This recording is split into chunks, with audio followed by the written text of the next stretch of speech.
นายจันทร์เป็นผู้มีอันจะกินคนหนึ่งเขามีที่ดินมากมายให้คนเช่าจึงทำให้มีรายได้มากมายไม่ต้องทำงานทำการอะไรที่นาที่ปล่อยให้คนเช่านั้นนอกจากจะได้เงินค่าเช่าแล้วบางผืนยังได้ค่าเช่าเป็นข้าวสารอีกด้วยทำให้นายจันทร์และคนในครอบครัวไม่ต้องทำนาเองเมื่อมีเงินทองแล้วสิ่งที่นายจันทร์อยากมีต่อไปก็คือหน้าตาและชื่อเสียงและเขาก็สมหวังเมื่อได้รับความไว้วางใจจากชาวบ้านเลือกเขาเป็นกำนันเมียของนายจันทร์ที่ชื่อนางนิ่มก็พลอยมีหน้าตามีชื่อเสียงไปด้วยนายจันทร์กับนางนิ่มมีลูก3 คนคนโตเป็นลูกสาวผิวพรรณขาวผ่องหน้าตาสะสวยเธอชื่อว่าดวงจันทร์คนน้องก็เป็นผู้หญิงเช่นกันแต่มีผิวเข้มคมขำเหมือนนายจันทร์ผู้เป็นพ่อนายจันทร์เลยตั้งชื่อลูกว่านินส่วนคนเล็กเป็นผู้ชายหน้าตาดีและมีนิสัยขยันขันแข็งตั้งแต่เด็กชื่อว่านองลูกสาวทั้ง2 คนของนายจันทร์นั้นไม่ได้ทำงานทำการอะไรเพราะลำพังแค่เงินจากค่าเช่าและดอกเบี้ยจากที่มีคนมากู้ยืมเงินก็อยู่กันได้อย่างสุขสบายแล้วแต่ในนองเมื่อโตขึ้นเป็นหนุ่มกลับอยากทำนา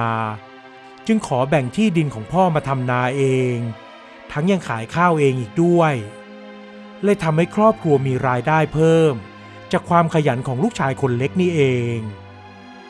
เมื่อลูกสาวคนโตมีวัยพร้อมที่จะออกเรือนแล้วผู้ใหญ่เล็กเพื่อนของกำนันจันทร์ก็ได้มาทาบทามสู่ขอดวงจันทร์ให้กับในพงลูกชายของเขากำนันจันทร์พอเห็นแบบนั้นก็รีบยินดียกลูกสาวให้ทันทีเพราะตนเองก็เป็นเพื่อนสนิทกับผู้ใหญ่เล็กอีกทั้งดวงจันทร์เองก็ชอบพอกับนายพงอยู่แล้วเมื่อทาบทามสู่ขอกันสำเร็จแล้วไม่นานต่อจากนั้นก็มีงานแต่งใหญ่โตเกิดขึ้นชาวบ้านร้านตลาดพากันไปพูดถึงด้วยความชื่นชมว่าบ่าวสาวหล่อสวยสมกันมากแถมยังร่ำลือถึงสินสอดทองมั่นว่าเป็นเงินและทองจำนวนไม่น้อยรวมถึงของขวัญแต่งงานที่นายจันทร์มอบให้ลูกสาวกับลูกเขยยังเป็นที่ดินผืนงามอีกแห่งหนึ่งเรียกได้ว่าดวงจันทร์และนายพงนั้นมีแต่คนชื่นชมและอิจฉาในวาสนาที่ทั้งคู่มีความเหมาะสมกันราวกับกิ่งทองใบหยกนายจันทร์เองก็ปลื้มกับลูกเขยคนนี้มากด้วยต่อมาไม่นานนินลูกสาวคนกลางก็มีชายหนุ่มชื่อนายอ้นมาชอบพอแต่หนุ่มคนนี้ไม่ได้ร่ำรวยหรือมีพ่อแม่ร่ำรวยแต่อย่างใดเขาเป็นเพียงลูกจ้างที่โรงสีทว่าเขาเป็นคนที่ขยันขันแข็งมากและรู้จักเก็บหอมรอมริบเข้าตามตรอกออกตามประตูเวลามาหานินก็จะมากราบพ่อกับแม่ของหญิงสาวก่อนทุกครั้งกำนันจันทร์เมื่อเห็นนายอ้นแล้วก็รู้สึกขัดหูขัดตาเป็นอย่างมากแต่เนื่องจากตนเองเป็นคนรักลูกจึงไม่ได้ห้ามปรามการคบหาของทั้งคู่เพราะกลัวลูกสาวจะเสียใจแต่ก็แอบคิดหาหนทางให้ทั้งคู่เลิกกันเข้าทำนองไม่ได้ห้ามปรามแต่ก็ไม่ได้สนับสนุนและเมื่อนายอ้นพาคนมาทาบทามสู่ขอนายจันทร์เลยเห็นหนทางที่จะขัดขวางไม่ให้ลูกสาวต้องแต่งงานกับนายอ้นโดยการแกล้งเรียกสินสอดเป็นเงินทองเท่ากับจำนวนสินสอดตอนที่ดวงจันทร์แต่งงานกับนายพงษ์นายอ้นพอได้ยินเรื่องสินสอดก็คอตกเพราะไม่รู้จะไปหาเงินทองมาจากไหนทั้งที่ตนเองนั้นก็ทำงานเก็บเงินและซื้อทองเอาไว้จำนวนหนึ่งแล้วแต่สินสอดนั้นก็มีจำนวนมากกว่าที่เขาเตรียมเอาไว้ทำให้ทั้งเขาและนินต่างเสียใจทว่านางนิ่มผู้เป็นแม่ไม่ได้นึกรังเกียจนายอ้นว่าที่ลูกเขยทั้งยังรักลูกสาวคนกลางมากเพราะนินเป็นคนที่เรียบร้อยงานบ้านงานเรือนไม่เคยขาดตกบกพร่องผิดกับดวงจันทร์ลูกสาวคนโตที่เอาแต่แต่งเนื้อแต่งตัวไม่สนใจงานบ้านอ้างว่ามีคนงานคอยทำให้อยู่แล้วเธอเลยไม่จำเป็นต้องเหนื่อยถึงจะแต่งงานไปอยู่บ้านนายพงษ์ก็ยังคงทำตัวเหมือนอยู่บ้านตัวเองโดยไม่กลัวว่าจะเป็นที่ติเตียนของบ้านพ่อแม่สามีเมื่อไม่อยากให้ลูกสาวเสียใจนางนิ่มจึงปรึกษากับนายนองลูกชายคนเล็ก สรุปได้ว่าทั้งสองจะช่วยเรื่องค่าสินสอดเพิ่มเติมให้กับนายอ้นโดยไม่ให้กำนันจันได้รับรู้ดังนั้นเมื่อนายอ้นพาพ่อกับแม่มาสู่ขอและตกลงเรื่องวันงานแต่งพร้อมทั้งยืนยันว่ามีเงินทองสินสอดครบถ้วนอย่างแน่นอนกำนันจันก็รู้สึกแปลกใจและขัดใจเป็นอย่างมากที่ครอบครัวของนายอ้นสามารถหาสินสอดมาสู่ขอลูกสาวของตนได้แต่ในเมื่อลั่นปากเรียกสินสอดไว้แล้วก็จำต้องยกลูกสาวให้แต่งงานกับนายอ้นในที่สุดงานแต่งของนินและนายอ้นไม่ได้ใหญ่โตเท่างานแต่งของดวงจันทร์กับนายพงษ์แต่คนมาร่วมงานก็เห็นว่าสินสอดของทั้งคู่ไม่ได้น้อยไปกว่าสินสอดของดวงจันทร์เลยเมื่อแต่งงานกันแล้วนางนิ่มก็เป็นคนขอร้องให้ลูกเขยมาอยู่ที่บ้านเดียวกันเพราะห้องหับยังมีเหลือมากมายกำนันจันทร์จึงยิ่งรู้สึกขัดหูขัดตาลูกเขยคนรองมากเข้าไปอีกแม้ว่านายอ้นจะขยันทำงานเพียงใดก็ไม่เคยถูกใจกำนันจันทร์ผู้เป็นพ่อตาเลยสักทีเมื่อเข้ามาอยู่ในเรือนเดียวกันแล้วนายนองก็ชักชวนให้พี่เขยเลิกเป็นลูกจ้างที่โรงสีแล้วมาช่วยเขาทำนาและค้าข้าวเองซึ่งนายอ้นก็เต็มใจที่จะช่วยน้องเมียทำงานอย่างไม่คิดเกี่ยงอนและไม่นานเขาก็กลายเป็นหัวเรี่ยวหัวแรงหลักที่นายนองไว้ใจมากเพราะนายอ้นเป็นคนที่ซื่อสัตย์และขยันขันแข็งต่อมานายนองก็เปิดโรงสีเองและดึงตัวนายอ้นผู้เป็นพี่เขยมาช่วยงานด้วยเพราะนายอ้นเคยทำงานโรงสีมาแล้วเขาเลยมีประสบการณ์ที่จะช่วยนายนองทำโรงสีเพียงไม่กี่ปีกิจการโรงสีของนายนองที่มีนายอ้นคอยช่วยก็เจริญเติบโตขึ้นมากแม้จะช่วยน้องเขยทำงานโรงสีจนกิจการขยายใหญ่โตมากขึ้นแต่กำนันจันก็ยังมองลูกเขยคนรองเป็นคนไม่ดีอยู่ดียังมีข้อตำหนิติติงว่าไม่คิดจะเป็นหัวหน้าครอบครัวหรือคิดหาทำกิจการด้วยตัวเองแต่กลับมาพึ่งพาอาศัยน้องเมียทำงานกำนันจันนั้นรักลูกเขยคนโตมากยิ่งนายพงษ์และดวงจันทร์มีลูกชายหน้าตาน่ารักถึง2 คนกำนันจันก็ยิ่งรักลูกเขยลูกสาวและหลานชายทั้ง2 คนมากขึ้นไปอีกฝ่ายนายอ้นเองแม้จะโดนต่อว่าบ่อยๆแต่ก็ไม่ได้เก็บเอาคำพูดติเตียนของพ่อตามาใส่ใจให้เจ็บช้ำอะไรยังคงก้มหน้าก้มตาช่วยงานน้องเมียต่อไปเรื่อยๆหวังจะให้พ่อตาเห็นความดีของเขาเข้าสักวันส่วนนางนิ่มนั้นทั้งรักและเอ็นดูลูกเขยคนรองนี้เป็นอย่างมาก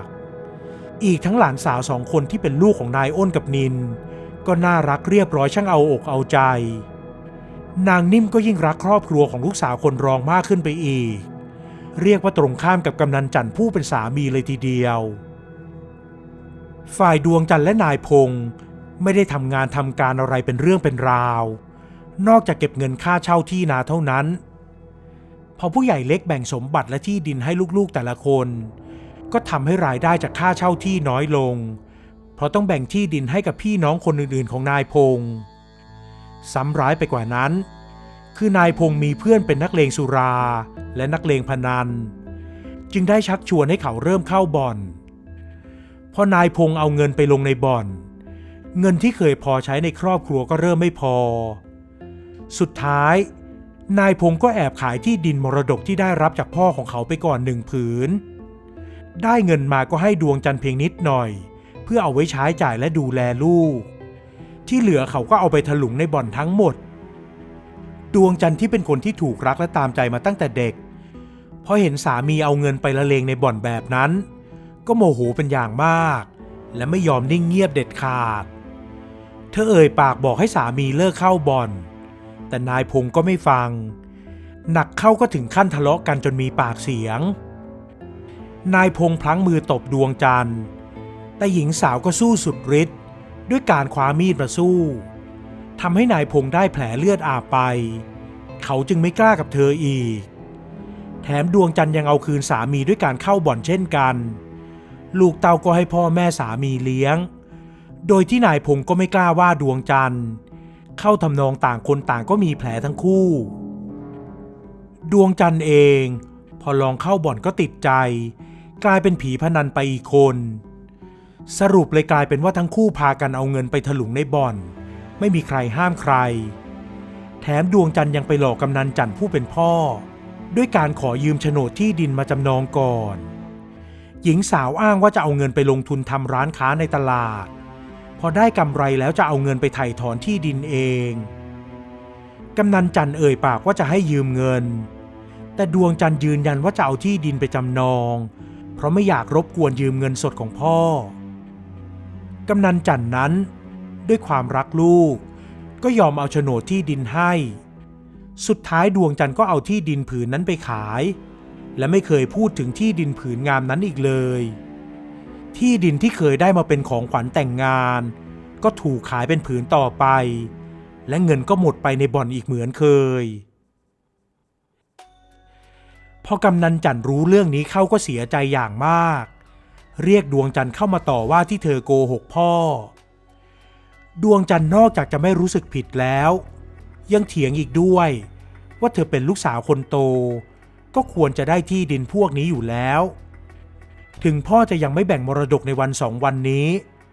ยังไงต่อไปก็ต้องแบ่งมรดกอยู่ดีในตอนที่พ่อแม่ตายจากไปก็เท่ากับว่าเธอได้รับมรดกก่อนพี่น้องเท่านั้นไม่ใช่เรื่องผิดบาปอะไรที่มาเอาที่ดินของพ่อไปขายกำนันจันทร์เสียใจมากทั้งยังต้องมาเสียใจซ้ำหนักอีกเมื่อในน้องลูกชายคนเล็กเกิดป่วยหนักและเสียชีวิตลงหลังจากนอนรักษาตัวอยู่ได้ไม่นานพอเสร็จงานศพของลูกชายคนเล็กกำนันจันทร์ก็ทรุดเจ็บป่วยทั้งกายทั้งใจลุกเดินเหินไปไหนไม่ได้ดวงจันทร์ก็ยังมาซ้ำเติมพ่ออีกด้วยการพูดถึงเรื่องการแบ่งมรดกเพราะพ่อเจ็บป่วยกลัวว่าพ่อจะเป็นอะไรไปเสียก่อนหล่อนไม่อยากจะทะเลาะกับน้องสาวเรื่องแบ่งมรดกอีกทั้งยังเอ่ยถึงโรงสีของน้องชายอีกด้วยในทำนองว่าอยากจะเข้ามาดูแลเสียเองกำนันจันทร์พูดไม่ออกได้แต่นอนร้องไห้ไม่คิดมาก่อนว่าลูกสาวสุดที่รักและลูกเขยที่ตัวเองรักนักรักหนาจะกลายเป็นคนเห็นแก่ตัวและเป็นผีพนันได้ถึงขนาดนี้พ่อก็นอนเจ็บป่วยไปไหนไม่ไหวไอ้น้องมันก็ตายไปแล้วถ้าไม่รีบจัดการเรื่องมรดกตอนเนี้ยจะไปจัดการตอนไหนฉันไม่อยากไปทะเลาะกับนางนินแล้วก็ไอ้อ้นหรอกนะดวงจันทร์พูดโดยไม่นึกถึงจิตใจของพ่อโรงสีนั่นพ่อจะปล่อยให้ไอ้อ้นมันดูแลหรือไงมันเคยเป็นแต่ลูกจ้างเขาไม่เคยเป็นเจ้าของกิจการอะไรเดี๋ยวมันก็ทำโรงสีขาดทุนย่อยยับกันพอดีพ่อให้ฉันเข้ามาดูแลแทนเถอะนะพงเอ่ยปากเรื่องโรงสีบ้างเพราะเห็นช่องทางที่จะทำให้เขามีรายได้เพิ่มกำนันจันทร์พูดไม่ออกแต่คนพูดกลายเป็นนางนิ่มเสียเองพ่อเองยังไม่ตายนี่จะมาพูดเรื่องมรดกกันแล้วหรือไม่อายปากกันบ้างหรือไงใครเข้ามาได้ยินเข้าเขาจะได้พากันเอาไปนินทาว่าลูกสาวกำนันผีพนันเข้าสิงจนมาเร่งให้พ่อยกมรดกให้เพราะกลัวพ่อจะตายไปก่อนแบ่งมรดกนางนิ่มพูดเสียงดังด้วยความโมโหไม่ใช่อย่างนั้นหรอกจ้ะแม่นายพงรีบเอ่ยแก้ตัวให้เมียแต่นางนิ่มไม่สนใจจะฟังคำพูดแก้ตัวนั้นพ่อแกนอนป่วยแบบนี้ไม่รู้จักมาดูแลยังหน้าด้านมาพูดเรื่องแบ่งมรดกอีกหรือรีบพากันกลับไปเดี๋ยวนี้เลยนะก่อนที่ฉันจะเอาไม้มาไล่ตีพวกแกทั้ง2 คนนางนิ่มชี้หน้าด่าลูกสาวกับลูกเขยแม่ฉันก็เป็นลูกแม่นะมาไล่กันเหมือนหมูเหมือนหมาแบบนี้ได้ยังไงแล้วแกเห็นพ่อแกเป็นพ่อบ้างไหมหรือว่าเห็นเป็นแค่แหล่งเงินทองให้แกเอาไปถลุงรีบลงเรือนไปเสียเดี๋ยวนี้เลยนางนิ่มไม่ฟังเสียงโอดครวญของลูกสาวสุดท้ายดวงจันทร์กับพงจึงต้องรีบลงจากเรือนไปส่วนกำนันจันทร์ได้แต่นอนร้องไห้และยิ่งร้องไห้หนักเข้าไปอีกเมื่อหลานสาว2 คนที่เป็นลูกของนินกับนายอ้นยกข้าวปลาอาหารมาให้กินถึงเตียงนอนตาจ๋า